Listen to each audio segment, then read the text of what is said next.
Thyroid एक ऐसी बीमारी है जो महिलाओं को ज्यादा प्रभावित करती है, जिसकी वजह से महिलाओं की प्रजनन क्षमता पे भी काफी ज्यादा असर पड़ता है।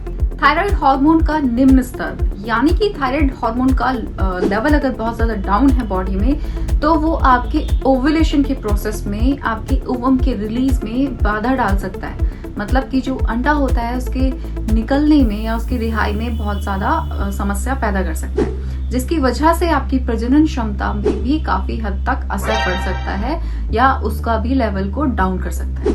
थायराइड ग्लैंड से जो हार्मोन सीक्रेट होते हैं वो फीटल की ब्रेन डेवलपमेंट के लिए बहुत ज्यादा जरूरी होते हैं। मतलब कि गर्भावस्था के दौरान बच्चे की मानसिक विकास के लिए बहुत ज्यादा आवश्यक होते हैं। इसलिए प्रेगनेंसी में थायराइड बहुत ही अहम भूमिका निभाता है। अगर हम रिस्क फैक्टर्स की बात करें तो यदि अगर किसी महिला को पहले से ही गॉइटर डिटेक्ट हो चुका है तो उन केसेस में उस महिला को थायराइड होने के चांसेस बहुत हद तक बढ़ जाते हैं। ऐसा इसलिए क्योंकि उसमें आयरन की डिफिशियंसी होती है, जिसकी वजह से एनलार्जमेंट ऑफ थायराइड ग्लैंड, मतलब थायराइड ग्लैंड का बड़ा हो जाना या फिर सोर थ्रोट, गले में सूजन आना, इस तरह की समस्या पैदा हो जाती है। इसके अलावा यदि किसी महिला को ऑटो इम्यून डिजीज है या फिर वो महिला पहले से ही डायबिटिक है तो उन केसेस में भी थायराइड होने के चांसेस उस महिला में बढ़ जाते हैं। खास तौर पर जिन महिलाओं को टाइप 1 डायबिटीज डायग्नोस होता है उन केसेस में थायराइड की होने की संभावना ज्यादा पाई जाती है। इसलिए प्रेगनेंसी के दौरान समय समय पर थायराइड ग्लैंड की जांच करवाना बहुत ही ज्यादा आवश्यक होता है। साथ ही महिलाओं को गर्भावस्था के दौरान शारीरिक गतिविधियां करते रहना चाहिए, क्योंकि योग और व्यायाम से थायराइड हार्मोन को संतुलित रखा जा सकता है।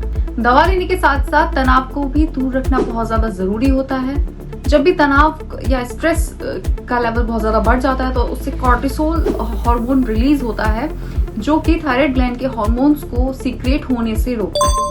तो पूरी कोशिश करें कि गर्भावस्था या फिर प्रेगनेंसी के दौरान खुद को और अपने आसपास के माहौल को खुशहाल रखें। इसके साथ ही गॉइटर की बीमारी से बचने के लिए अपनी डाइट में, अपने आहार में पर्याप्त मात्रा में आयोडीन रिच फूड्स का सेवन करते रहें। तो इसलिए अगर ड्यूरिंग द प्रेगनेंसी या बिफोर द प्रेगनेंसी अगर आपको थायराइड डिटेक्ट हुआ है या डायग्नोस हुआ है तो उसमें कोई डरने वाली बात नहीं होती है, लेकिन आपको समय समय पर अपनी जांच करवाना बेहद जरूरी हो जाता है, ताकि आपका डॉक्टर आपकी रिपोर्ट के हिसाब से आपको दवाइयां एडवाइस कर पाए।